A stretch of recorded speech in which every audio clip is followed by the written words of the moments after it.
listening. My name is Kyle. I'm also Kyle. And you are listening / watching the Kyleog. The Kyleog. Today we're going to be talking about Kyle and how Kyle affects Kyle and everything that Kyle entails. Yeah. And personally, not a big fan of Kyle. Not gonna lie. Yeah. We're going to be getting really into it. Actually, Kyle's not here. He's not? No. Oh, okay. Kyle's actually not here. So we're not going to be talking about Kyle, actually. No. So I guess I should say that my name is Gage. And my name is Micah. And you are listening / watching the Dialogue. The Dialogue. We almost said it at the same time. Yeah, no Kyle anymore. Yeah, he's done. He's off permanently off the show. He actually died of COVID. Yeah. So he's... we're taking applications right now, so if you want to be permanent guest on this show, Kyle... This is a quick form you have to fill out, just giving your temperature and if you know any sick relatives. Yeah. If you fart, that's a big thing that we want. Only people who fart into the microphone. If your name is Kyle, you're hired immediately. Yeah, and if you just like it, we would prefer somebody with a, obviously we don't want to discriminate, but we want somebody with a slightly Jewish but also infantile look. So if you have the body of a newborn child and like a slightly Jewish nose, just a little bit like larger than normal, but you have more body hair than you should, we want you. like a newborn child, but essentially a very hairy newborn child, which they're very rare, which is why Kyle is such almost an irreplaceable human specimen. But we're nonetheless going to try to look because we think that it's important to have a third person on here. And we loved Kyle with all our hearts. Yeah. It's just we need to move on. So movie news.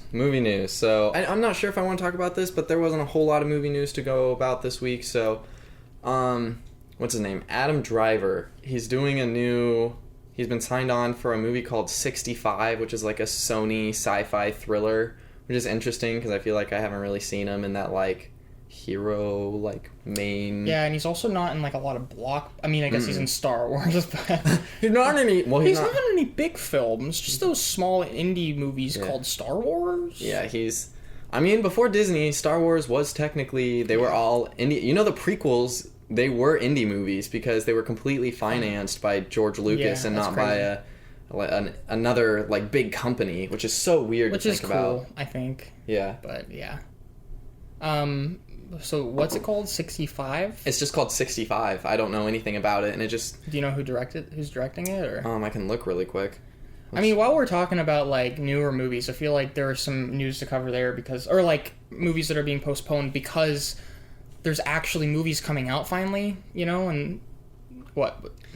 It's some, like, Bollywood movie came up called 65. Oh. Yeah, so I was like, that's not it. Like, I just think that it's not as depressing to talk about movies that are being postponed now because there's actually shit coming out. Yeah, which is a lot more exciting. And it's almost, I don't know, I don't want to get too ahead of myself, but it feels like there's light at the end of the tunnel. It's produced by Sam Raimi. Oh, shit. Which is interesting. Okay. And it's the writers from A Quiet Place. Oh. Yeah, so should be interesting. What did you say was movie? Oh, Scott Beck and Brian Woods will direct, so it's the same, the same writers, same directors as A Quiet Place, which is pretty interesting, I think. Same director as A Quiet Place? Well, no. So the writers of A Quiet Place will be writing this and directing it, but they didn't direct A Quiet Place. All right. Did they do anything else? Let's see. Because you know how I'm not like the biggest fan of A Quiet Place. Yeah, which you should be because you just like on a writing standpoint, which is why I'm not sure how to feel. They haven't really done anything like super noteworthy. There's this one called Haunt. So yeah, that's kind of the smaller news that came out over this past week. And the biggest one is obviously Chadwick Boseman passing away from cancer. So yeah. Which is just like crazy and unexpected. It's another fuck you from 2020. Yeah. Just like completely out of the blue. It's kind of a depressing year overall in a lot of ways. Absolutely. I mean, you know, every year actors die, and obviously every second people die. Yeah. But I think that because this year is just, and it's not like, not to take away from like the sadness of it, because it is definitely sad, but it's just, it, like you said, it does feel like one more fuck you kind of on top of everything else that's happened this year. And honestly, like, yeah, you almost like read a bad headline and stuff, and you get bad news this year, and you're just like, Jesus, what's next? What the fuck else is gonna happen? Yeah. It's just one thing after another. Yeah, it's absolutely. And normally I'm not that person who's like, man, this year sucks. But I mean, it does. This it's just kind of one shitty thing after another, and then like anytime there's anything good happening, you're like, what the fuck? Like, this almost feels weird. Yeah. What's really interesting is I saw someone post several months ago. It was a photo of Chadwick Boseman looking like really, really thin, and they were like, the caption was literally like, oh, what happened to Chadwick Boseman over the last like few months? Yeah. And my immediate thought was like, oh, he's probably just getting in character for a role or something. Yeah. Or, you know, because like Christian Bale and like actors are crazy and will like bulk up a lot or like get really thin. And so I was like, oh, he's probably just doing something for a role. And then I was like, oh shit, like he had colon cancer, which is awful. Cancer, which is like, I don't know, I feel like when people talk about colon cancer, from what I understand, it's almost like treated as like an old people cancer. Mm-hmm. But I guess one time I was reading up on it, there's actually as one normally does. Well, yeah, I mean, I have my own problems, so I was just kind of like looking into it out of, you know, obviously you get those late night fears where you start Googling stuff about cancer. And then WebMD says you have cancer if you have like a scratch on your neck. But I mean, apparently there's like actually been quite a bit of an increase in young people getting colon cancer. Interesting. And the problem, I had this issue. The problem with that is like you almost kind of get shrugged off when you want to like look into it when you're younger. And obviously he was what, 40? 30 something? He was 43. So I mean he's older, but I mean still like I think you have to get colonoscopies when you're like 50 or something. I definitely think they should encourage people younger to get. I've heard that it's now like 40 that they've kind of That's good. pushed it. Like some people are. It's becoming more common for people to choose to get it at 40. Because I think it's actually one of the worst cancers you can get. Like one of the survival rate is pretty low, and it's. I'm pretty sure my grandpa survived colon cancer. So shout out to you, Grandpa, for. Yeah, I mean. Good job. Yeah, that honestly just kind of, I don't know. Normally I try not to be super affected by celebrity deaths because. I mean, obviously they've left an impact because they're well known and they've left an impact and stuff and like, you know, and we love the art that they were involved in or whatever they did, you know, so it is cool, but I try not to like treat it any differently than I would treat like a normal human death, like, because like obviously people die every second. You don't want to idolize. I try not to idolize people. And I try not to pretend like I know said individual as a friend and like mourn and be like, oh man, how heartbreaking is this, you know, but like it's kind of this weird like empathy thing where it's just like, can you feel like empathy for somebody you don't know the same amount of empathy for somebody you don't know as somebody you are really close with and like feel the same impact when, you know, from their passing? And it's like, I think you can, you know, and I don't think that it's like it's necessarily like inherently like an attention-seeking thing when you're like sad for a celebrity death, because obviously any death is sad in its own way. It's, you know, so. But what I'm trying to get to is I was actually kind of. I mean, I don't think it's a surprise to say I was sad, but it was like, I was like, damn, you know, like that's kind of fucking heartbreaking because, I mean, to be honest, there hasn't been a lot of celebrity deaths that have happened in the past where, you know, I was very familiar with them, like Philip Seymour Hoffman and Robin Williams. That's in a different category, but Philip Seymour Hoffman and Anton Yelchin. Those are two people who, like, when they died, I was like, I don't even really know what these people are. People are acting like these guys are like movie stars, and I'm like, you know, 15 or whatever at the time. And over the last couple of years, I've like watched their movies, and I'm like, oh, okay, yeah. And it's not like, and it's also not. If they were a bad actor, it's not like their death is less sad, you know, but it's like people put them on this pedestal, you know, when they pass, and you're just like, why was this person so important? and it's like, oh wow, yeah, I can really see like the legacy that they left behind and stuff. And again, it's this weird gray area because you don't want to like diminish, like you don't want to sound like you're taking away from their death. And I don't know. I feel like I'm really just digging my own grave here. What's really interesting is like what's going to happen with the MCU, because they already had plans for Black Panther 2 and then none of that was filmed. So I can't imagine a scenario where they recast T'Challa or Black Panther, whatever. I would just to make sure that I'm not coming across as a complete dick. I'm just trying to kind of like ponder on how we all and like reflect on how like society deals with celebrity deaths a little bit, because it is a little interesting to me. Like for Kobe Bryant was a very that was an impact on you because I like watched him growing up. Yeah. And what I'm saying is I haven't really experienced that yet. I haven't experienced an actor or celebrity who has died who I idolized, you know. Yeah. And I don't think it's fair of me to really have this discussion until that happens to know how I would feel. Robin Williams was another case because I did like Robin Williams like a lot. Like Jumanji was one of my childhood movies, but I was younger, so I didn't really. Yeah. I don't know. It's just interesting, you know. Like I'm trying to think if if Keanu Reeves passed away, that would be like, you know, because we're talking about Bill and Ted, that would be like, oh fuck, that sucks. Especially because he's one of the nicest guys in the world. Yeah, that too. I don't know. It's just like. I'm just kind of curious to see like what other people think about this, because there is this, you do see when a celebrity dies, people jump to be like, I'm so heartbroken by this news and stuff, and it's like, did you even like know who this person was and stuff? I think people put that on social media, but like if someone close to you dies, that's my problem. It's social media. Yeah.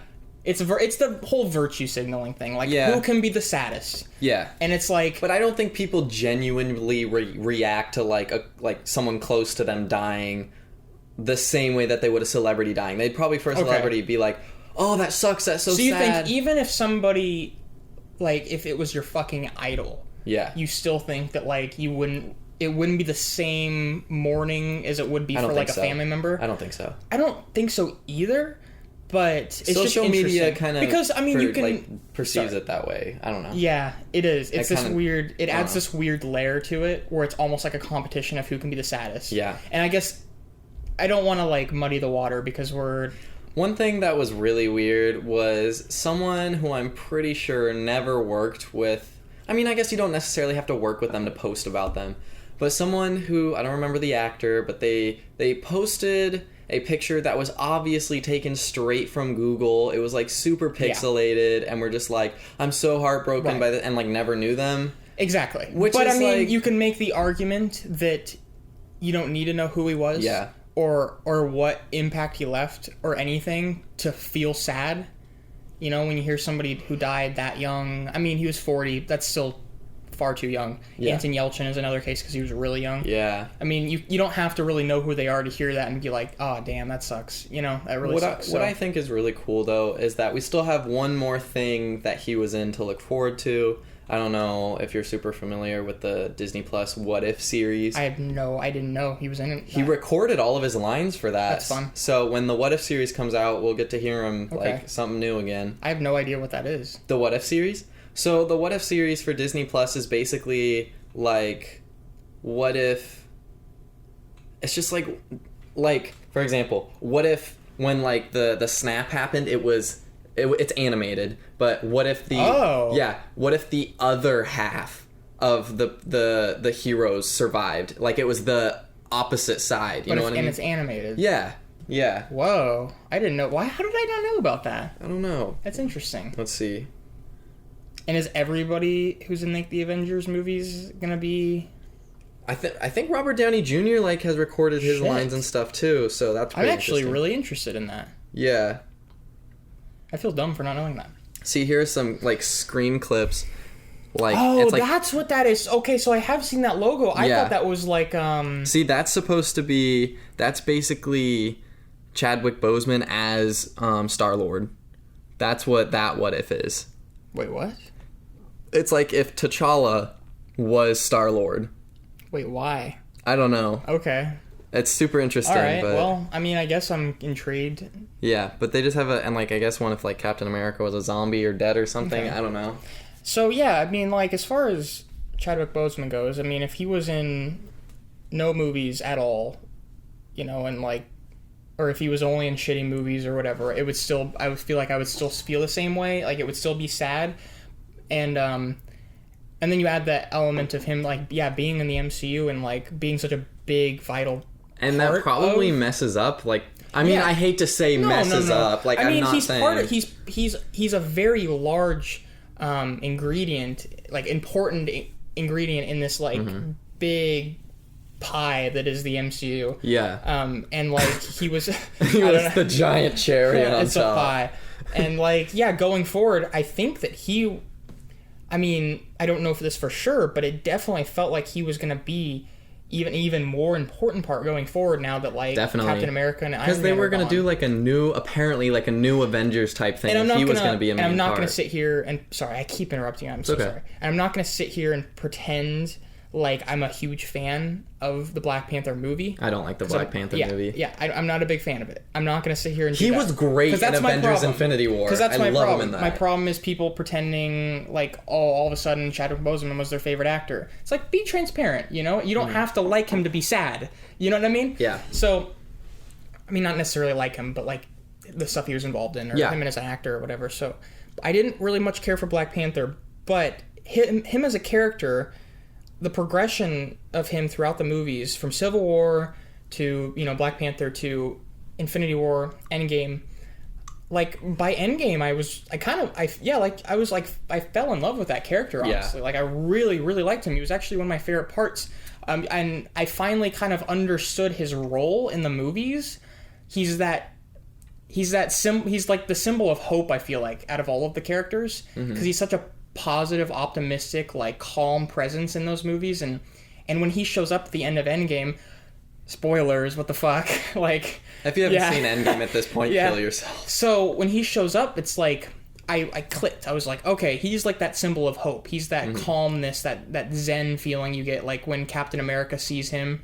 It's like a big sigh of relief, kind of. Dude, that on your left shit still gives me chills. I know that was Falcon, but, like, the first person to come out is, like, so that's Black what Panther. I mean, is, like, that was the movie where, I mean, Endgame, his final, like, role in the live-action MCU was, like, I was like, fuck yeah, I get it, I know what they're going for, and I cannot wait for what they're going to do next. Yeah. And it sucks that we don't get that next... It is heartbreaking, and you know... I wonder if they're going to do something...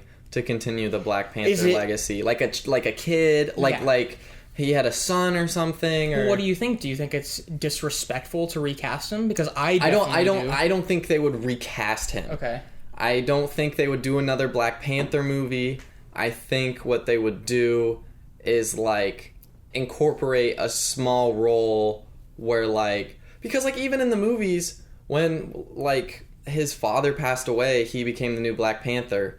And I don't know how you would go about that respectfully with, like, here's a new younger, like, he's not replacing him, he's just, like, the successor. I don't know if you could do that respectfully, but I could see a situation where they try and do that and, like, dedicate the entire movie to him. It's tough. I don't know. I mean, like, I think it would be disrespectful to recast him, but it's also just, like... I don't know, man, you know?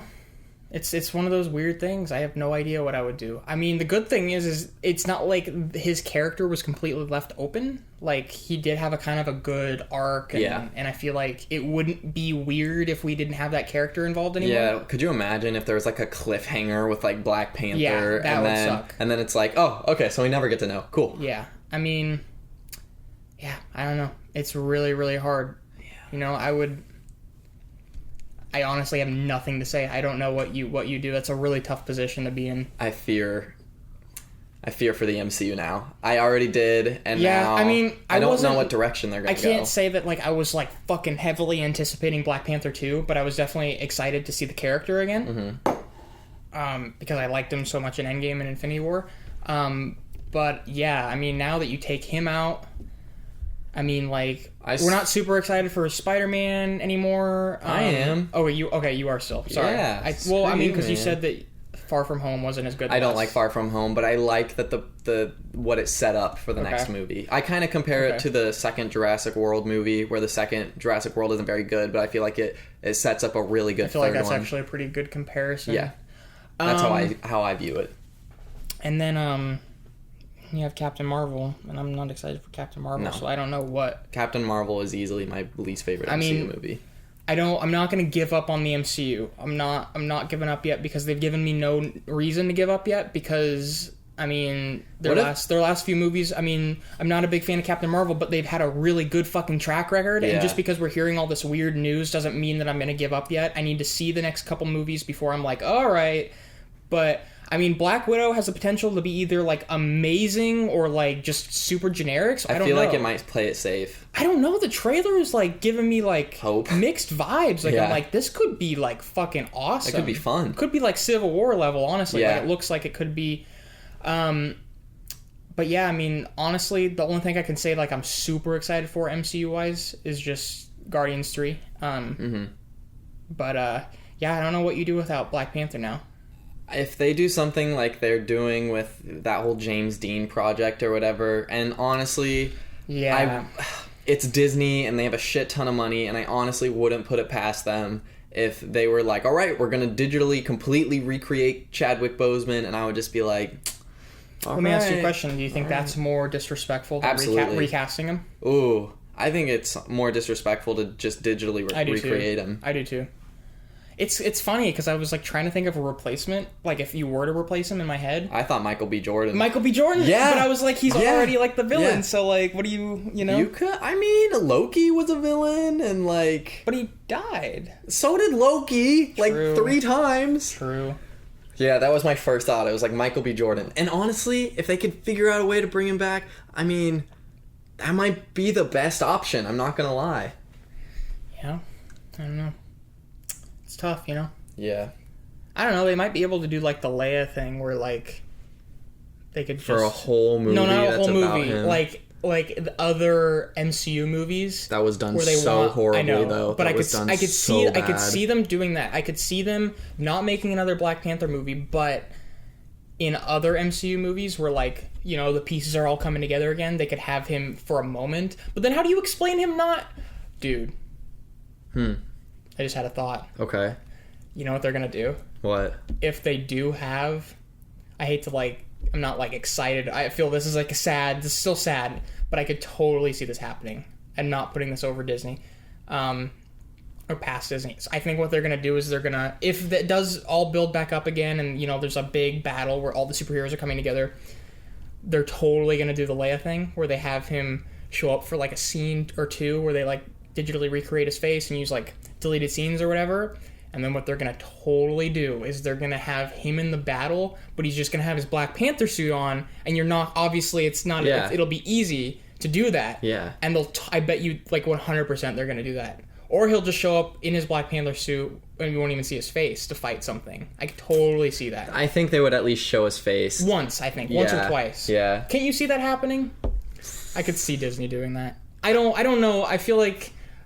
I don't know like what emotions. What do you think they would do? Do you think they would go the Last Jedi? No, the Rise of Skywalker route, or the Furious 7 route, where they literally just kill him off, or they just like they part ways.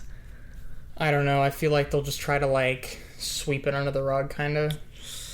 Just try to be like, yeah. That's kind of sad.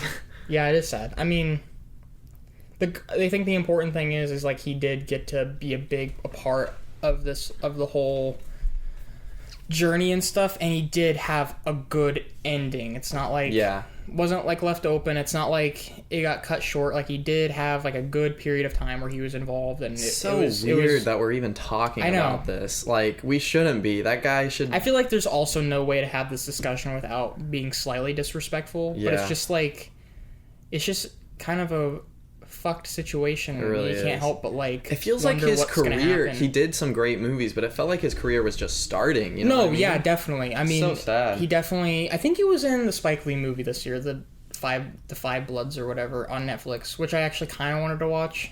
But I don't know what else he's in. I know he's in like 21 Bridges. I don't know what else. Yeah, honestly. I mean, like he's obviously mainly known for the MCU. Yeah. But I mean, maybe I'll seek out some of his 42. He plays Jackie Robinson. Oh yeah, is that good? I don't know. I haven't seen it. Kind of want to now. Yeah. Maybe we will. Yeah, I don't know. It's it definitely sucks. So. Yeah. So, you want to talk about the 2020 movies we saw? Yeah. No more news. No, that was pretty much it. Okay. Yeah, some weeks we're gonna have a lot less news than other weeks. Yeah. But this one just had a really unfortunate big one. Yeah, so. I feel like Kyle would have actually had would have been like a good. He would have added to this discussion. So Absolutely. It's too bad he's here. It's too bad COVID took him. Yeah. It sucks. All right, so now we're gonna talk about movies that have come out in 2020 that we just recently saw. It was super exciting. We drove to Oregon, a 2-hour drive to watch The New Mutants and Bill and Ted Face the Music, which was really fun. Do you think people should start going out to the movies again, or should Yes. they? Yeah. Yes. I feel I'm a little frustrated because I feel like Stop being pussies and support business. Support businesses. You know, isn't it weird that we have to go to a place to get tested instead of normally when you're sick you go, oh, I don't feel good, I should go get tested to see if I have something. Now we go get tested to see if we have something. You know what I mean? Like, you don't need symptoms. And it's just like, isn't it strange how many people that don't show symptoms have it? It's just... I don't know, man. I feel like if I don't know. This conversation's too hard to have because I feel like no matter what you say, you're going to say something that people are going to be like, you're so wrong about that because everything's so conflicting. It is. I don't know. I just think that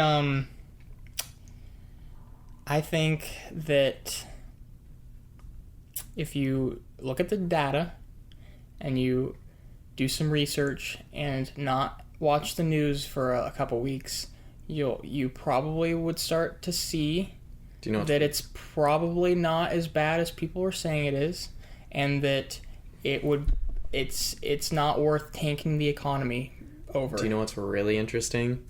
So, the government, I don't want to like generalize and say the government, but Donald Trump wanted like the numbers. He wanted hospitals to send in their information and stuff, and like suddenly numbers, they were like, oh, okay, our numbers aren't actually that big when they sent it in. So the percentage of people who actually die from coronavirus went from, they were saying 3% to 0.06% because they were actually being fact checked.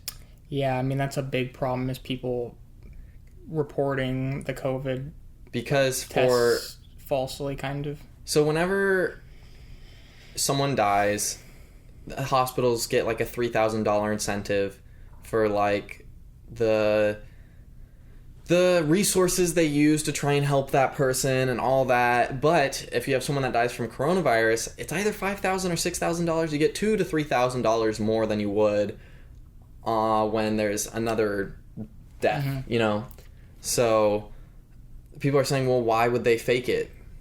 You get more money.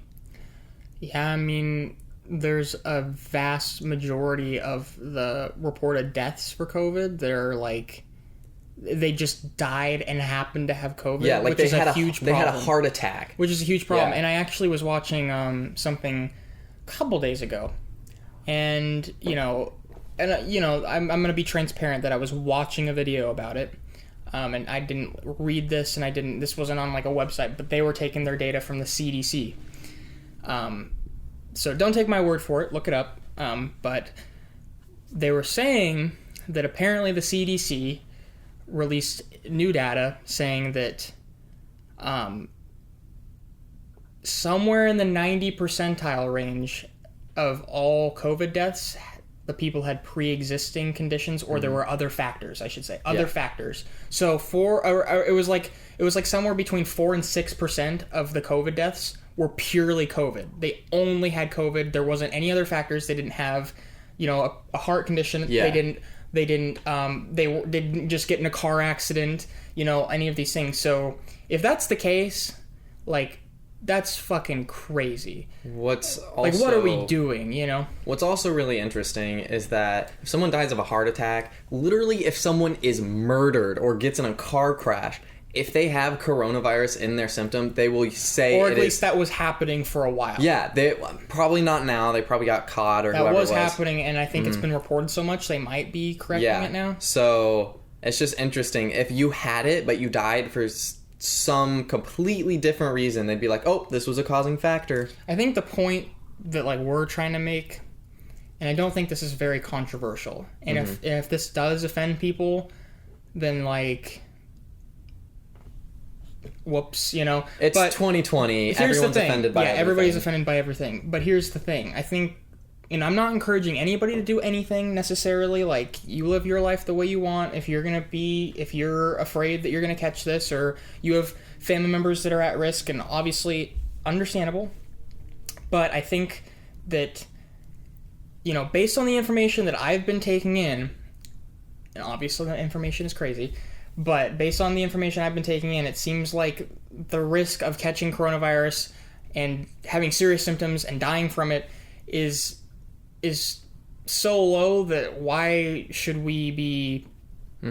It's not worth what we're doing right now. It's not worth I agree. What we're doing to the economy. And I'm not saying open everything, but I think that like we need to start going back into our real lives. And, but by all means, go protest in mass numbers. By all means. I mean, it's like you don't want to have double standards, you know? I think we should wear masks, and we should go kind of start open stuff back up. I think that, you know, people shouldn't be terrified out of their fucking minds to go watch a movie with masks on. Yeah. And taking precautions and, you know, half capacity or something. Like, I do think it's okay. And obviously if we start doing that, the numbers are going to go back up. But, I mean... It's just always going to go back up. We're just going to stay in this forever. Yeah, it's just like we can't... I mean, the fact of the matter is, what we're doing right now will not last, you know? This COVID thing will probably last, so we can't keep this up. Yeah. We have to... What's interesting is that places will reopen, and they'll go up a phase, and then guess what? All of the counties around them are like, oh, we're stuck behind. Let's all go to this one county. And, sorry. It's okay. That's just going to keep happening. Yeah. If you open one specific county that's like... Right. All the other counties around are going to be like, oh, finally, there's a place that's open, and everybody's going to go there. Flock there. Yeah. So it's stupid. I mean, there's repercussions and there's ripple effects when we're doing these things, and I feel like we're going to be feeling these effects for years. More people, more counties are, like, going back. I haven't heard of a single county that, like, has successfully gone forward. Yeah. And I just hear... Like, everywhere is just going back in phases. I don't know. I guess my thing is obviously, we're not scientists, we're not experts, and, I mean, even the experts and scientists that are saying information are, like, questionable. But it's just, like, I don't think what we've been doing has been working. No. And I think it's honestly, people are still getting corona, people are dying from corona stuff, but it's, like, on top of it, like, our economy is worse than it's been in, like, a long-ass time. So I think that we need to... You know, try to solve one of the problems, because it seems like the other problem isn't really going to go away. Yeah. Either way, so... If we really want to stop this, stop protesting in mass groups. I think that we just need to... I mean, there just can't be a double standard. We need to, like, you know... Yeah. Keep crowds to... You know, try not to let crowds build up. Yeah. Wear masks, you know, just like... I mean, obviously, you can say what you want about masks. It's like, if you don't think they work, you don't think they work, but it's just like, might as well, you know? I think it's like the same thing. What I don't get is, I don't... If I didn't have to wear it, I wouldn't. But every store, every place ever has the right to deny you service. Yeah. It is the exact same thing as no shoes, no shirt, no service. So if they say, hey, wear a mask in our store, I'll be like, all right, yeah, no problem. I'll wear it, because guess what? That is their store. Yeah. And they have the right to do that. So I don't care. Theaters also, you know. Theaters want me to wear a mask while I'm watching the movie, which I'm surprised some theaters aren't making you do. Then okay, you know, like I will go. I want to see Tenet bad enough that I will wear a mask the whole time. I just want to say that every time that we have gone to the movie theater, the employees there have been like so grateful and like thankful, and they've been like, they're so happy to see you. This is kind of coming from like an emotional standpoint too, and also, I mean, I do feel like there is some data to support what we're saying, and I don't, and people might think this is crazy, but I everything sounds crazy now, but I guess what I'm saying is, like, when we were at the theater watching these two movies that we're going to talk about, seeing how grateful they were for us to be there, and honestly, like, kind of desperate, and like and almost fearful too that, like, things are, they were gonna have to close, They're not gonna go back to normal. It's pretty fucking sad, and I don't know, and it's sad because it feels like not enough people are advocating for, like, I mean, right now businesses are getting fucked every which way, Nobody is really supporting these businesses, and they're gonna fail if we don't advocate for them and support them in some way. And I'm not saying everybody go out and do everything, but just, like, I mean, I don't know, man. I don't really have a point. It's just like, if you want to go see Tenet or Bill and Ted or New Mutants, wear a mask and go see it, and you're probably going to be okay. You don't need to, like... I think the best, like, middle ground is we make everything optional. Like, if you want to go out and do stuff, you can, and you can wear a mask. If you want to stay home, you should be allowed to do that without repercussions. It's not like you have to come into work. If you should have the choice to want to go out and want to do things or stay at home. Yeah, and a lot of people would stay at home, and a lot of people would go out. Yeah. And I think it would be fair because, I mean, those who are scared of it will have the opportunity to still protect themselves. 4 months ago, I would have been like, yeah, I don't know, Micah. But now, what other option do we have? Yeah. Like, we can't do this for another 6 months, I don't think. So, like, yeah, I mean, we need to start thinking about that. I mean, it is the whole America thing. People have the right to be stupid, Yeah. If you think going to the movies is stupid right now, fine, you can think that. But, like, some people, like, they have the right to do stupid things, right? Yeah. But, I mean, that's the thing is, like, what if their stupid actions affect other people? They go to the theater and have COVID, they give it to other people. But if they don't go, they still affect other people. Businesses close, people lose money, way, they become homeless. People are getting fucked, and then you say, well, what's more important, businesses or lives? Well, the economy tanks and we go into oppression, a lot of people die because of that. So it's like... It's like cause and effect all day. And it's like, oh my gosh, it's such a frustrating conversation because... We're just not thinking about the future anymore. I'm genuinely curious what would happen if we just said, all right, tomorrow, everything's opening. And we just... Yeah, I don't know. And this isn't just about movies. This is not like, oh, yeah, I just want movies to open up because I love movies and I'm fucking annoyed that I can't go watch movies. It's so sad. Every time I've been to a movie theater during this... By the way, every time we've gone, we've either had to travel to Oregon 2 hours away or to Ellensburg 45 minutes away because our local theater is closed. But... Yeah, we have to drive far. Yeah. And I think the thing that's frustrating is, like, I see people... reviewers online and on Letterboxd and stuff when they're like, oh yeah, I went to see this movie at the theater and it felt wrong, but it was nice to be back in the theater, ha ha ha. But it's like, why? You don't have to feel guilty, It's like, you shouldn't feel guilty for wanting normal life to start back over again. And I mean, I guess you are taking somewhat of a risk when you go out to watch a movie right now. Understandable. Any time in the history of the planet, every time you go out, you're potentially taking a risk. Exactly, but... And it's like you have to look at the data and you have to see how much of a risk is this? Not very. What is my life situation like? Who is around me that I could be possibly affecting? What do I know about myself that could be affecting others? Right. Was I just in a crowd of people the other day and was I, Well, my immune system is, like, crazy good, so I'll probably just never die. Yeah, and it's one of those things where it's just like, in a perfect world, everybody would make smart decisions and be safe. And... I forgot what I was saying earlier, but I remembered it. What's really sad is every time we go to Oregon or Ellensburg, me and whoever I'm with are usually the only people in the theater. Because that's the thing, people are like, I don't want to go to the theater, I'm too scared. I'm the only person in the theater, every time. There are not a lot of people going to movies right now. I don't know why this is funny to me. The most people I ever saw in a theater during this whole coronavirus thing was for Shrek. Shrek. The most I saw was when we saw Jurassic Park. That's true. There were like what? I was surprised. There was like 10 people? 15 people in there. Yeah, when I went to Shrek, there were probably 15 people. Think about that. We're saying like, wow, it's a lot of people right now. 15 people. That's what you have to deal with. It's so hard to talk about these things. I feel like we're just, I mean, if you even begin to just say, Yeah, I don't see the problem with, like, going out to see a movie right now, then automatically you're just, like, a fucking idiot who doesn't listen to the scientists and stuff, but, I mean, what are we gonna do? Alright, not to make, like, a really insane parallel, but, like, you know what scientists were saying, like, 100 years ago?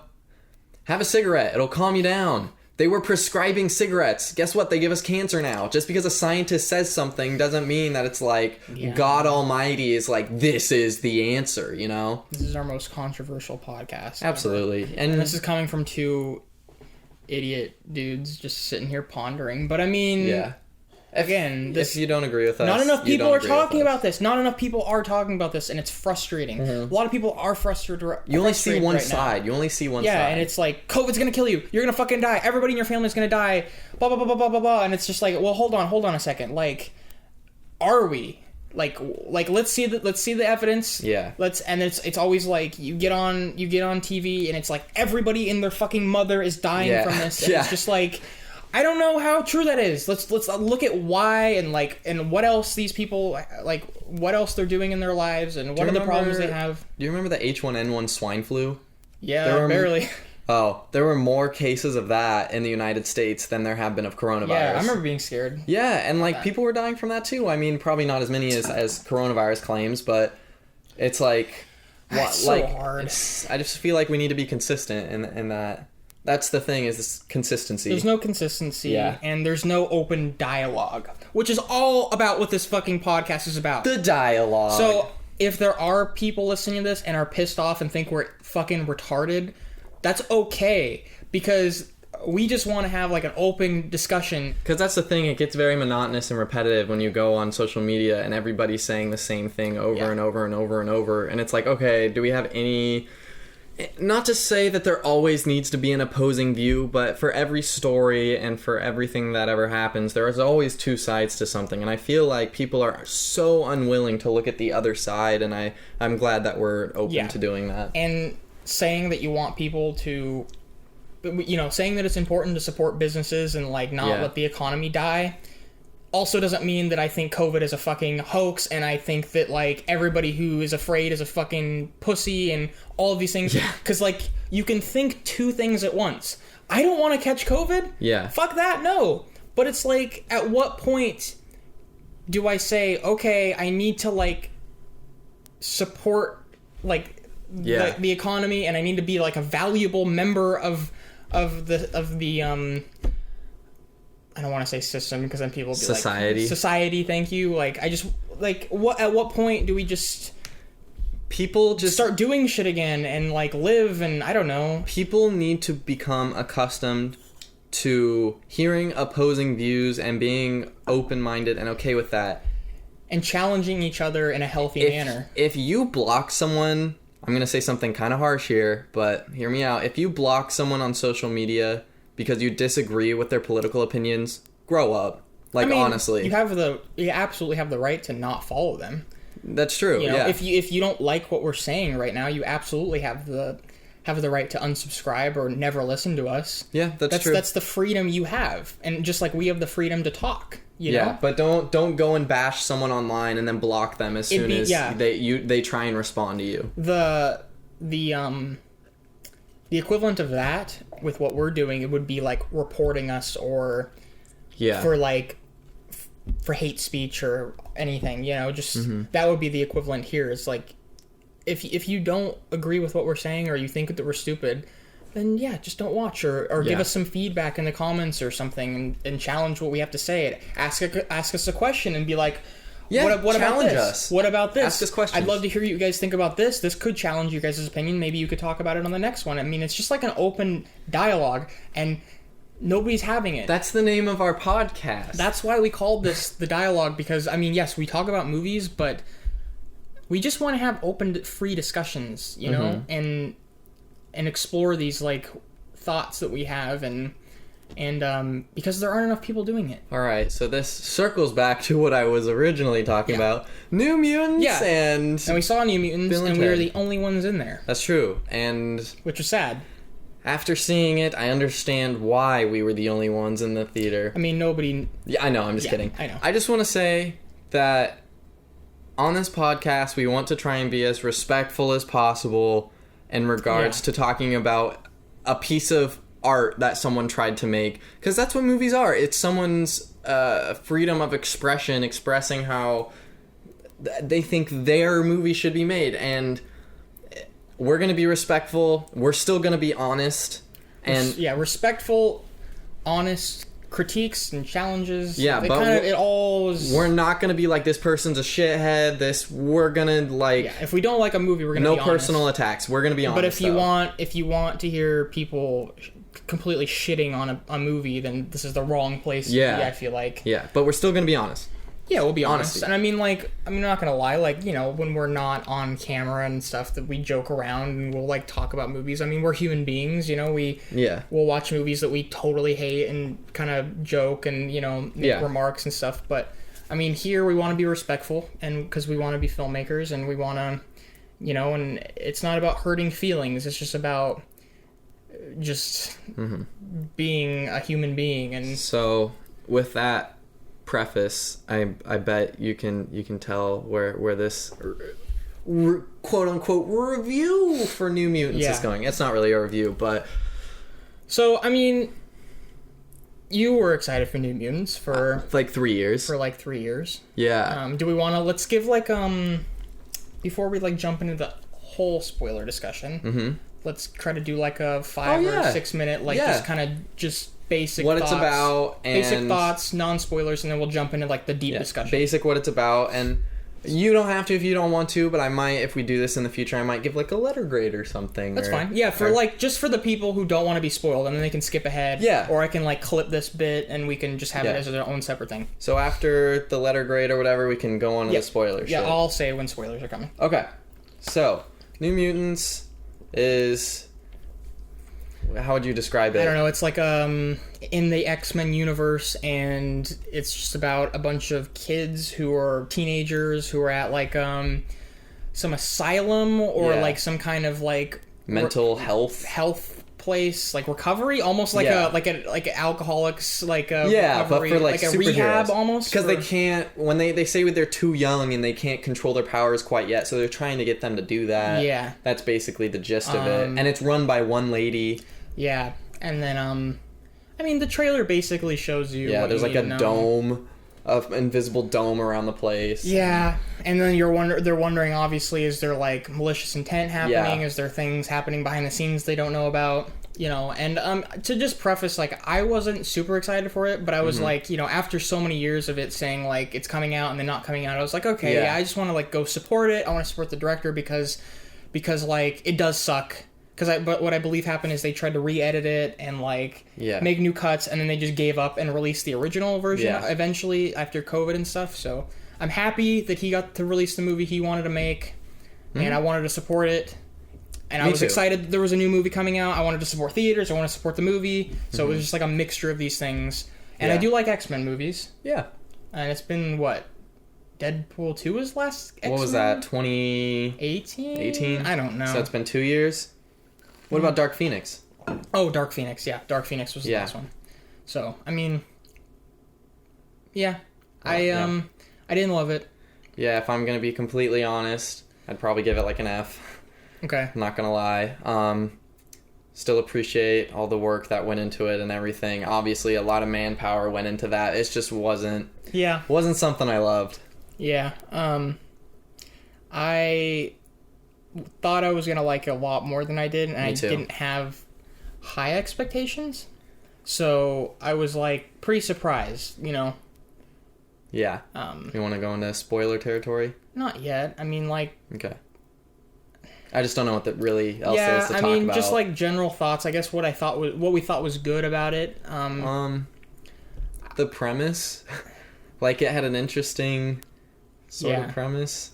Yeah, I mean, honestly, just to sum it up, it wasn't my favorite, and it was actually, it's probably my least favorite X-Men movie. Yeah. I would have to say it's probably my least favorite, and I mean, I do think that there was a good movie somewhere in there, you know? I felt like they didn't really sell me on that whole, like, X-Men movie, but it's a horror movie thing, like the movie was marketed as.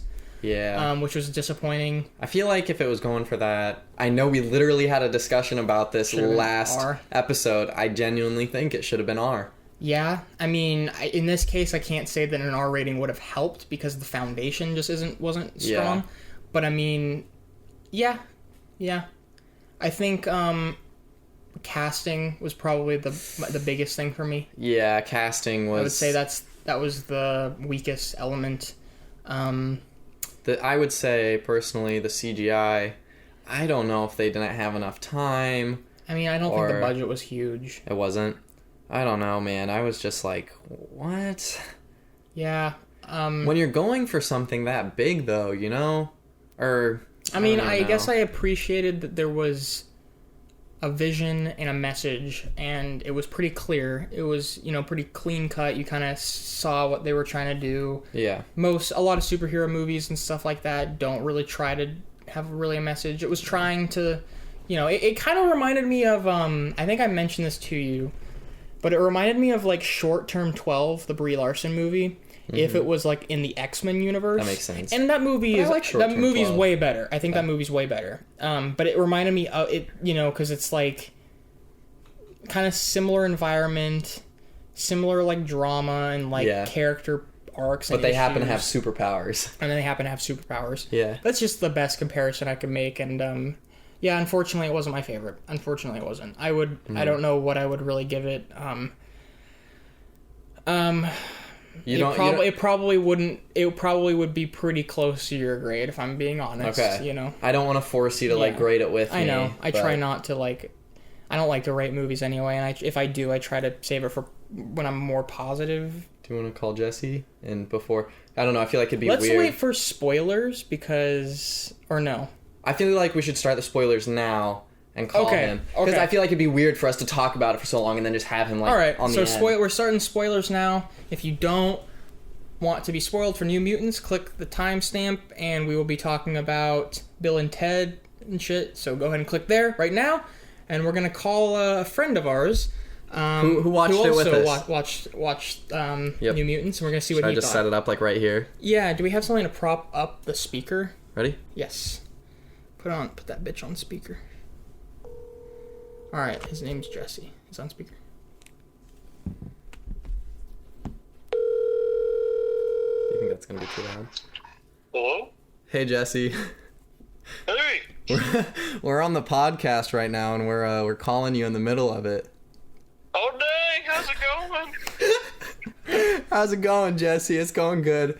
We're currently talking about New Mutants, and we wanted to get your thoughts on it. Okay. Is it too noisy? Too much background noise? No, I think you're good. You're good. Okay, sweet. What was the question? Your thoughts on New Mutants. Just your unfiltered quick review of New Mutants. Let's hear it. Yeah. Okay. Well, there was a pretty good thing, pretty stellar thing in it. A lot of people probably know him, Kick and Wing. Kick and Wing. Oh yeah, he really likes very big part of the movie. He really liked the actor that played the little girl's dad. Kick and Wing, I guess. No, it was Kick and Wing. Oh, it was Kick and Wing. Okay. Mm-hmm. Okay. What would you say? Did you have a favorite part? Favorite part? I like the part. Oh wait, are you guys in spoiler territory? Yeah, we're in spoiler territory. He knows. He knows the drill. Oh, are you sure it's okay to? Go. I mean, it's a pretty big part. Go for it. Okay, I like the part where the doctor was eaten by the big bear. Me too. That was pretty funny. It took a long time to eat that lady. He savored the moment. Yeah. Yeah. Don't you think a big bear, I mean, probably 2 chomps, max, she would have been done. Yeah. Probably 1, honestly. Yeah, 1 chomp. I mean, the Revenant was pretty crazy. He got mauled. Yeah, but this bear was like the size of Godzilla. So. That's true, yeah. Swallow her whole. Yeah. Do you have any critiques, maybe helpful tips for I don't know. Yeah, don't do another one. So you didn't like it then? You can be honest, it's okay. Let's see. It was Marvel, right? It was straight from Marvel? It was a Fox in association with Marvel, and then, like, Disney bought Fox after it was made, so it's a complicated thing. Yeah, so I think it's not involved with the other Disney MCU movies. It's not at all. Okay, that makes sense. So, did Kevin Feige sign off on this, or...? No, I don't think so. Okay, good. That would have been bad. Would have been an embarrassing thing if he did. Yeah. What's his grade? Very. What's your grade of the movie? My grade? Like A to F. Or out of 10, whatever you want to do. You can do like chicken legs, 1 out of 10 chicken legs or something. Whatever you want to do. Okay. Let's see. We'll give it an F, a 1, and a decaying carcass. Okay. All right. I like it. So there you have it, folks. Jesse's comparison of New Mutants is that of a decaying carcass. All right. Well, thank you, Jesse. Oh, thank you. It's good to be on. It was an honor. All right. Talk to you later, sir. All right. Bye. Bye. We love you. Love you. Love you too. Oh no! I need to call him back. Shit. Okay. We'll call him back really quick. Hello? Did you say something at the end? I feel like I cut you off. Okay, so wait, you heard me? Yeah, you're like, ah! Okay. Oh, wait. Is it... How many of you are there? It's just me and Gage.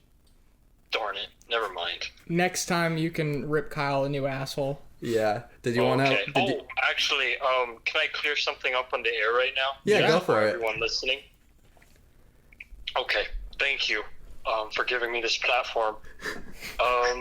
Everyone, I need you to know that some of the things you've heard from these 3 folks have been untrue. There's been some major slander, and one in particular was the Ron Burgundy podcast is not associated with Will Ferrell at all. Those are 2 very different people in 2 very different businesses. Okay. That was it. Oh, okay. All right. Is that all you need to say, sir?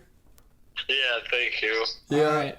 When Kyle gets here next time, you can just rip his ass about the you know what. You know what I'm talking Steve. about. Yeah. Yeah, we know. We know. We know. We know, they know, he knows. Everybody knows. It's a thing. Everybody knows. Yep. All right. Well, okay, hope the rest of it goes good. Get some good in-depth talk going. We will. We will. Thank you, sir. Thank you so much for being our very first on-call live guest. It's been an honor. Oh, wow, nice. Thank you. Don't act surprised. You're our biggest fan. You know that. I don't think so. I'm sure there's others. We've never heard of No, we only make this for you. Yeah, we literally block everyone but you from seeing this podcast. Oh. Yeah, good. They suck anyways. Yeah. You heard it here first. Jesse thinks you suck. Yeah, turn it off. Just for me. Okay. We're gonna go now, Jesse, so we can talk about Bill and Ted, but we're glad we got your thoughts on the New Mutants. We still have to talk about the New Mutants, too. Oh, we still have to talk about the New Mutants. Oh, yeah. Come on, man. All right. Well, goodbye, Jesse. Okay, bye. And that was Jesse. That was Jesse, everyone. So, New Mutants, unfiltered talk, putting away the banana bread. I don't know where to start, but yeah, you go ahead. My major problem is like the forced like relationship between the main 2 chicks. You know. Oh yeah, I actually forgot about that until just now. It's so forgettable and it's so just like thrown out there, and it's like, It's like being progressive for progressiveness sake. Yeah, so it just doesn't fit. So obviously there was like a gay relationship, and it didn't feel like it was like it wasn't too big of a plot point, which was nice. It wasn't like there was a whole subplot that was just like gay, you know? It was just like a normal relationship kind of would be in like a normal movie, which was nice, and I like that, and that's how it should be. They shouldn't treat it any differently, because I feel like that in itself is weird. You know what I mean? I just felt like the two characters just didn't work together. Well, okay, I agree. I feel like they didn't necessarily build their relationship up well. Yeah, I don't think that I didn't really feel a whole lot of chemistry. As far as the progressiveness goes, what felt like unnecessarily progressive to me is just like, well, I don't really know. Maybe I'm changing my thoughts on this, because I did kind of feel like it was trying to be super progressive at first, but like maybe after some thought, it didn't really feel as in your face as originally. I mean, you can clearly tell that they like casted like different ethnicities for every role. Everybody has a different ethnicity. Everybody has like a different accent. It's like kind of strange, honestly. It's a very like hodgepodge of just like different races and accents, and it's like, okay, that's cool. It definitely felt a little bit like, you know, and then you throw in the gay relationship. It kind of did feel like it was trying really hard to be like, look at us, you know, it's a superhero movie with a lot of like diversity. But at least it wasn't like super in your face. Yeah. I guess. It just kind of, I don't know. I just feel like the relationship had no point. You take it out of the story. No, I mean, you're not wrong. Completely. That's my problem. If it had a reason to be there, I'd be like, okay.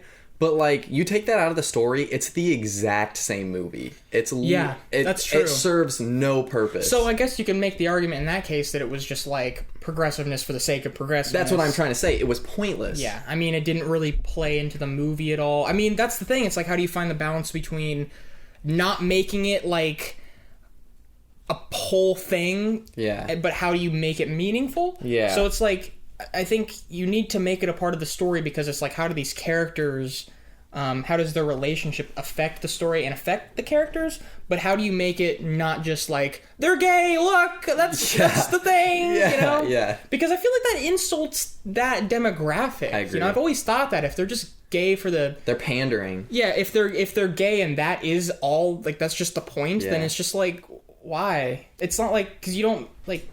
When you make, like, straight relationships in movies, it's not like, look, they're straight! So why would you want to do that with gay relationships? Yeah, you want to normalize it. Yeah, I mean, if you want to normalize it, that should be what you're doing. Yeah, this whole movie, it was boring. Well, and the problem is the individual characters we don't buy either. Yeah. It's like you can't buy a relationship if you don't buy the individual. And I will say that girl, she's like the Scottish accent. Maisie Williams, that's her. She probably was like... That's the actress's name. Her acting was probably the best in the movie. I agree. And I will say the other girl was kind of like one of my bigger problems. I didn't think she was like amazing. I still like Charlie Heaton. Yeah, so what I'm saying is like, if you don't buy the individual characters, then you can't really buy the relationships. And again, that kind of casting was just my biggest problem. I felt like... I'll be honest in saying that I felt like almost nobody worked. Yeah. And it was a little unfortunate. Every single actor, I was just like, not feeling it. And they didn't, and because of that, none of them had chemistry either, I feel like. I agree. They didn't really even seem like characters. You know what I mean? Like, they were just like, they have superpowers. It was like very, like, early 2000s, like, rough draft kind of. Like, it was just like your basic normal characters. The baddie, the nice guy, the pretty boy, the main girl who's the like... new girl. Yeah, the new girl. Yes, exactly. And then she forms a friend relationship with this girl, and then obviously it becomes something else, but... I don't know what we found out it was a Russian accent, but yeah, Anya Taylor-Joy's accent is very, very interesting. We were like... You thought it was Boston at first. For at least 10 minutes, I thought she was doing a Boston accent. And then, like, I don't know if it was me, or if, like, I don't know. And then all of a sudden, we were like, oh, it's Russian. I don't know. No, we didn't know it wasn't until I looked it up afterwards. Okay. I mean, I was kind of thinking at some point, like, I was like, is she doing, like, a Russian one? I was like, does she have a lisp and a speech impediment? Like, what's going on? Yeah, I mean, like, I'm not going to say any of these people are shitty actors. I'm just saying I don't feel like they worked in this movie. Yeah. So. I feel like there wasn't a whole lot that worked for this movie. I feel like for a horror superhero movie, it should have been, like, cool and exciting, and the problem is it just felt like a 90-minute slow burn somehow. It was just... Well, I'm okay with that. If it was a 90-minute slow burn, whatever. It was just boring. But I will... Yeah, it wasn't... And I don't go into superhero movies expecting to be like, I need to be entertained 24/7, it needs to be like flashing lights and all this shit. It can be contained, it can be like Logan, you know, it can be like slow and dramatic and stuff. But... Again, if you don't buy into the characters, you can't buy into anything else. And the movie felt very contained while simultaneously way too big for its own good. Like, it didn't just pick one. Because it's like...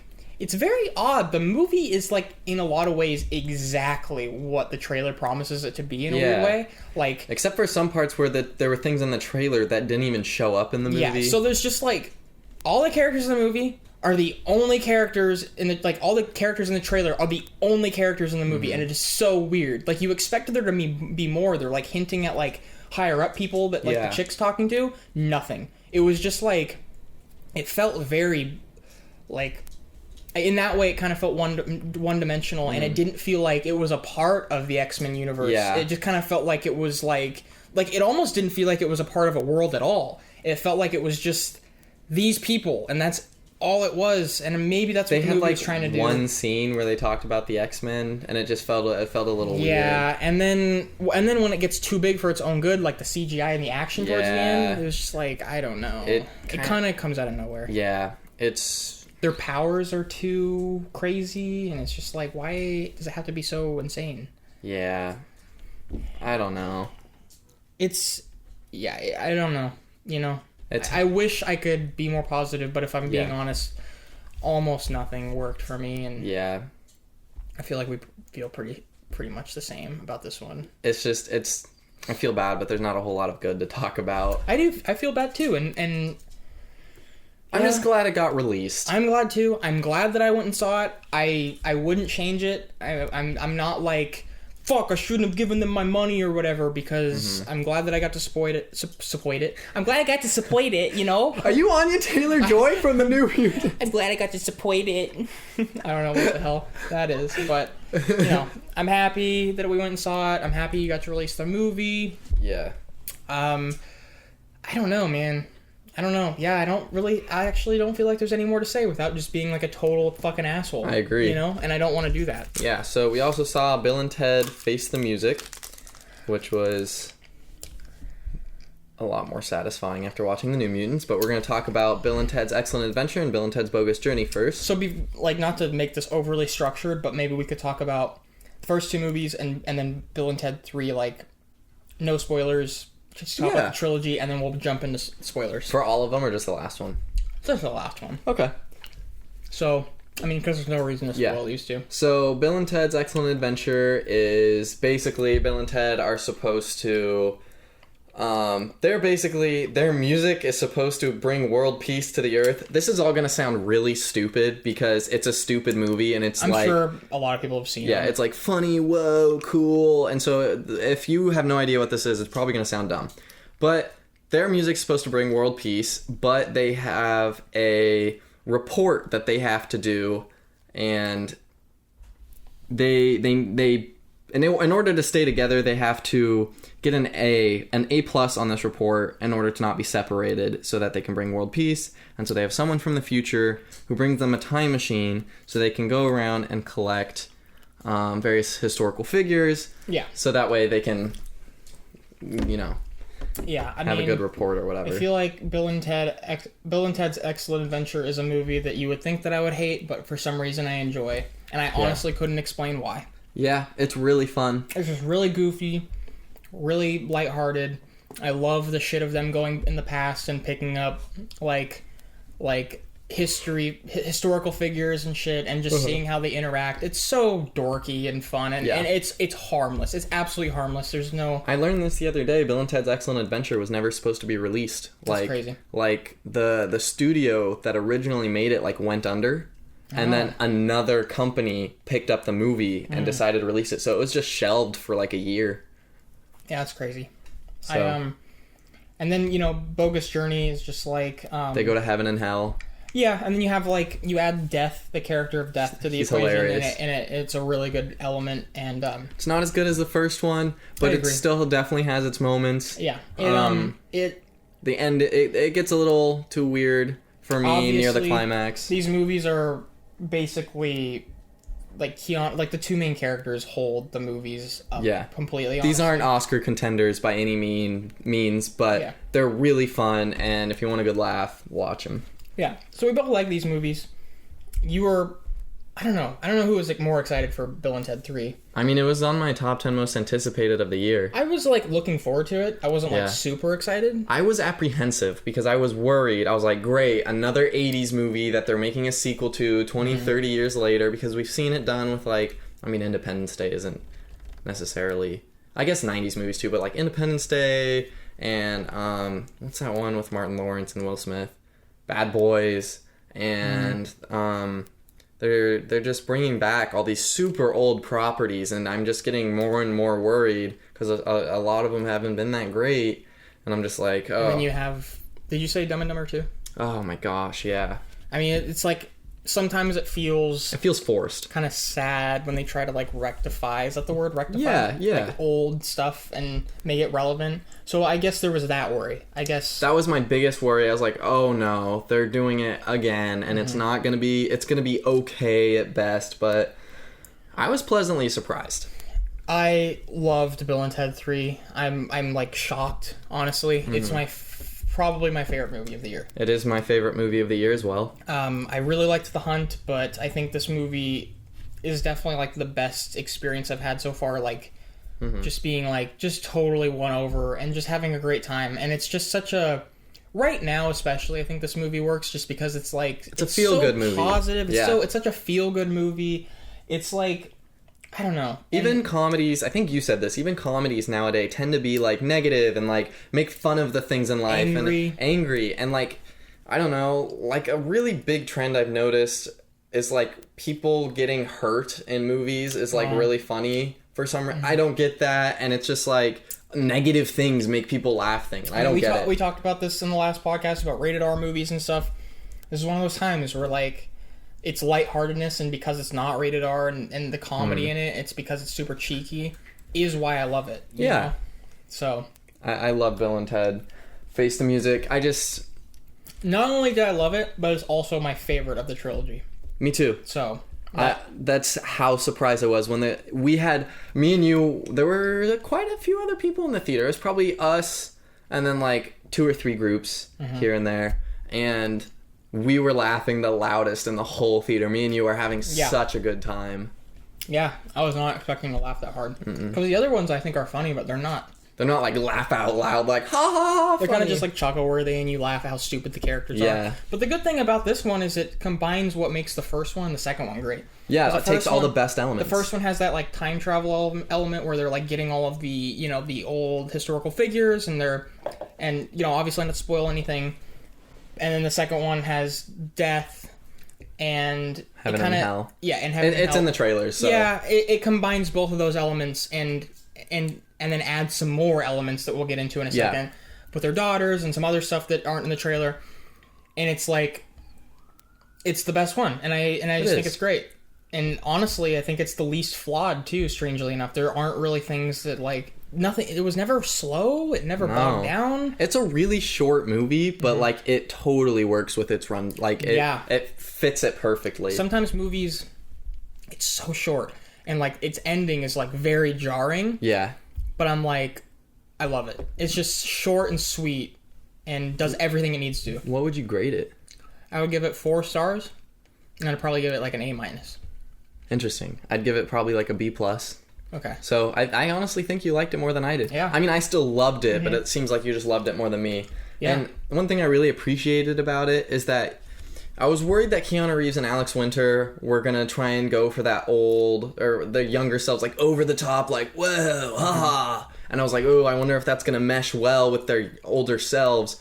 But they did kind of a tiny bit lesser of a version than that, and it totally worked. Yeah, we talked about that after It wasn't over the top at all. Because if they had pushed it and tried to replicate what they were doing in the past, it almost would have felt like a caricature of like their original characters. Living in the past or something. Like you believe that, exactly. You believe it's these characters. Kind of like Dumb and Dumber too, where it's like, all right, you know, like all this time has passed, but you believe that these characters have actually grown a little bit. Mm-hmm. And then they play into that a little bit, like how they're still the way they are and why it's a little bit sad and a little bit pathetic. Like, it's self-aware. Yeah. Let's jump into spoilers a little bit just in case. I think we kind of covered everything. Should we jump into spoilers now? Now, so if you don't want to be spoiled, click ahead to the end of the video. It's probably not going to be a lot at the end of the video, but whatever. I already know the first thing I want to talk about. Well, just keep going off of what you said, or what we were talking about, just the self-awareness that it has. Like the couples therapy meeting. Yeah. That was a good example of its self-awareness and how it was like acknowledging these characters and the way that they are and how they haven't really grown too much, and I liked that. It had like a self-awareness that the first two didn't have. Yeah. And it felt more grounded in reality slightly. I mean, these movies are crazy, but yeah. But go ahead. One thing I really appreciated, it's so weird after watching the New Mutants and being like, oh, CGI isn't that great, but then you watch Bill and Ted Face the Music, where the CGI is still like not awesome, but because it's a goofy comedy from the 80s, for some reason it totally works. Like, it almost wouldn't work if it was realistic CGI. And I really, really appreciated that. They still kind of went for that aesthetic, I guess.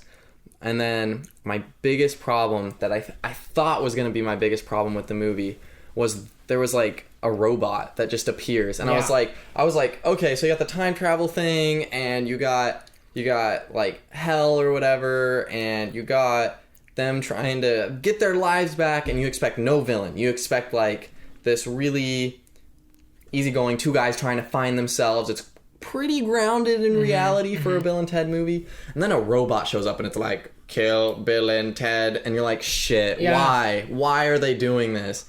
And then I was so pleasantly surprised, and I loved what they did. The big spoilers here if you want to laugh your ass off when you're watching it. But he suddenly is just like, my name is Dennis. My name is Dennis McCoy.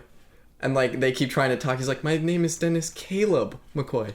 And he's like, always he's just like, I'm so sorry, guys. And he just becomes the most hilarious character. But it's kind of a slow transition because he's like killing the wrong people constantly. Oh yeah, and he's like, oh, I'm sorry. His face is just like, oh god. And you're kind of just like, what the fuck? What are they? What? And then like it happens like twice. And then finally, like, the movie, kind of acknowledges it, and you're just like, this is amazing. This is hilarious. So funny. Oh my god. I'm just gonna say it. Dennis Caleb McCoy is the funniest character in the whole movie. Yeah, easily. He makes me laugh my ass off. God, I love that. Another thing that made me laugh is they were rising from hell, and like, these bodies. It's so fucked up. These dead bodies are. Oh! It's so messed up. It's so funny, though. God. Yeah, that movie, sometimes it has a dark sense of humor, for sure. It does. And I thought the daughters were a very good addition. I thought it was going to be really cringy. I thought it was going to be stupid, too.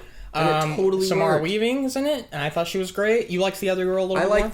I should look up her name. She deserves recognition. But they were, the daughters, when I saw the trailers, I was like, oh no, they're doing the thing they always do, where it's like passing off the torch to the whatever, to the kids, and it's going to be stupid, and the kids are going to be terrible actors, and I don't know, that's just the common theme I see in sequels, and it wasn't. They were fantastic.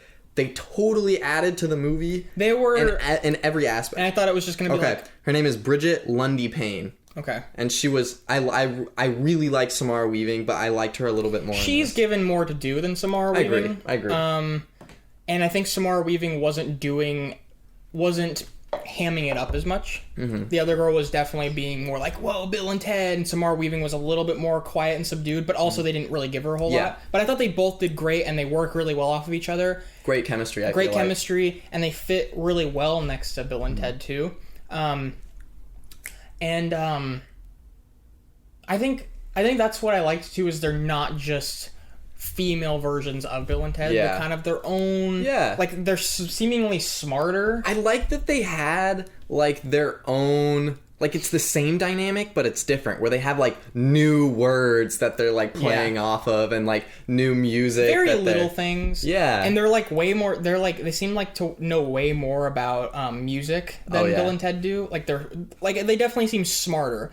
They're dorky and, stuff, too. And, like, little things. Very little things. Like, when they're eating Cheetos, and I don't know why I like that part so much. They're just both, like... eating Cheetos and they have like dust all over their fingers. Just little weird things like that just kind of they're great. Add to it. And Kid Cudi shows up and it's just weird. Yeah. But again, like, I was I already want to watch it again. Yeah, me too. And we thought that, like, because we kind of figured they were going to do the passing the torch thing. Yeah. Because they end up being the ones... the twist where they're, like, the ones who are going to write the song. I hope this is the last one. I hope they don't, like, do a Bill and Ted where it's the daughters. That would be too much, I think. I agree. But yeah, I don't know. So, I really enjoyed all of it. I enjoyed the whole third act with the song and stuff, and I was very surprised. Like, it actually worked super well, and you felt the way the movie wanted you to feel. Did you feel like this was kind of an indie movie? Like, it felt like an indie movie sometimes? I mean, I understand why you're saying I got that sense every once in a while, especially when they're, like, in the, like, real world and, like, going in the past and interacting with themselves. I got... And I mean that in a positive way. Sometimes when you say indie movie, it's like, oh, it felt cheap and it was shot not super great. But, like, I got that, like, individual, not Hollywood blockbuster feel. And I really like that. It has a heart, and I think that's a lot of, like... A lot of movies nowadays sometimes feel like they're lacking that heart. Yeah. So I think that's probably what you're referring to, and I would agree. I would definitely recommend Bill and Ted 3. Obviously, if you're a fan of the other two... If you want to see more movies right now, it is on streaming, so you can watch it on streaming. But if you have the option to go see it in a theater, I would highly recommend it, because otherwise, one thing we heard We're not encouraging it, but we would recommend it. Yeah. I think it's a good movie, and it was fun. And I'm encouraging it. I'm not going to lie. Okay. I'm encouraging it. But, one interesting thing we heard about, we were talking to one of the employees there at the theater we went to in Oregon, and they were like, a lot of the movie theaters that are open right now are banking on Tenet. Basically, if Tenet does well, more theaters are going to open up, theaters are going to stay open. But if Tenet doesn't do well, then basically they're going to all close down. That's what they're saying. Tenet is like their last hope to see if theaters will stay open for the rest of 2020. So, if you can support movie theaters, if you feel safe enough, like I said. If you feel safe enough, I mean, a lot of people aren't in movie theaters right now, like, at all, so... Not where we've been going, so... So... My doggo wants to play. Yeah, so if you would like to support movie theaters now, it would be a great time to do it. And this is a great movie, and I would... It's the best one, personally. Yeah, I want the movie to be supported, I want it to make money, I want it to do well, because it's a good movie, it has a heart, it has a vision, and it's a very, It's kind of it's a breath of fresh air right now, I think. And, I mean, I much love New Mutants, but, I mean, if you really like X-Men and you really want to go watch a new movie, go watch New Mutants also. Even if you really love X-Men, I don't know. Well, I mean, I don't know. Just, like, go support some movies right now. Yeah. And, I mean, Bill and Ted's a really good one. Go watch that new one with Gerard Butler or whatever. That's not Gerard Butler. That's Russell Crowe. Unhinged. Nice try, though. Directed by Edgar Wright. And starring Edgar Allan Poe. Go watch it. And Tenet's coming out, and we're going probably Thursday. Yeah, we're going Thursday, and so our next... We're recording this podcast a little bit early, so this... Yes, we might have already... By the time we release this, we might have already seen Tenet. We probably saw Tenet, and we're... I mean... Definitely going to talk about that next week, I'd imagine. We'll talk about Tenet. I'm my most anticipated movie of the year, so I'm happy that I got to at least see that. I mean, honestly, I'm disappointed about so many movies getting pushed, but Tenet came out. I can't complain too much. Yep. So next week we'll be talking about Tenet and Dragon Ball Evolution. So get ready, be prepared, prepare your buttholes. If you have any interest though in obviously being involved in the Tenet discussion, we will be talking no spoilers and then spoilers, but I would, oh my god, May. Sorry. But I mean, if you were curious to listen to our spoiler discussion, go watch Tenet and it'll be, I'm very, very excited, and I hope the movie does well. Because, like they were saying, they're banking on Tenet and stuff, so... And so, I would say... We bid you adieu. I mean, we're not... we gotta shout ourselves out and stuff and say our farewells, but... Okay, but if you want to put something in the comment section, if you want to ask any... Do we have any questions this week? No. Okay. No, just some of Jesse's dorky ones. Okay. So, I don't know how to respond to. Jesse, can you give us some easier questions next time? We don't know what to say. They're too weird. So, comment, and we'll answer your questions if they're, like, normal. I mean, we said a lot of... Suggest movies, we're up to that. We talked about a lot of stuff today, so, I mean, if anybody has any questions or wants to challenge us, we'd love to respond and talk about it in the next podcast. And if you're listening, obviously you can't really leave a comment, so go to the YouTube channel, and you can comment there. And follow the Dialogue Instagram, and follow Gage, me, and Kyle, and Jesse on Letterboxd. Yeah, Jesse has a Letterboxd too. We'll link his Letterboxd. And I mean, if you are watching on YouTube, also we have audio versions on Spotify, Apple Podcasts, etc., etc. So yeah, we're in a lot of places if you're interested. If you want to give us some money, do it. Yeah, let us know if you want to do a Patreon. If we're gonna do a Patreon account, if you want to be a member. If you just want to with our 14 subscribers. If you just want to Venmo me like $100, that'd be nice. And tell your friends about the podcast. Help support by subscribing if you were not subscribed. Don't forget to buy our merch. We don't have merch yet, and we probably won't until we have like an actual fan base. Don't forget to pre-order your merch 3 years in advance. Yep. You can buy non-existent merch for a low price of $50,000 and your social security number. If you just pay my first month's rent, okay, I'll give you some shit. Yeah. I'll just some stuff laying around. I'll shit in a bag for you. All right. Well, thank you so much for listening. We appreciate you listening. This has been The Dialogue.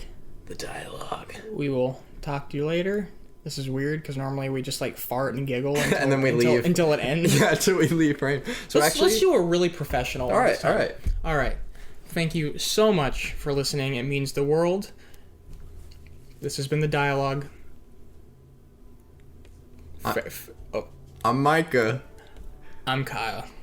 I'm Gage. Excuse me. And we bid you adieu. Farewell. And farewell. Goodbye. Have a good day. Night. Fortnight. Year. Fork night. Tomorrow. Have a good day. Good job. This has been The Dialogue. The Dialogue.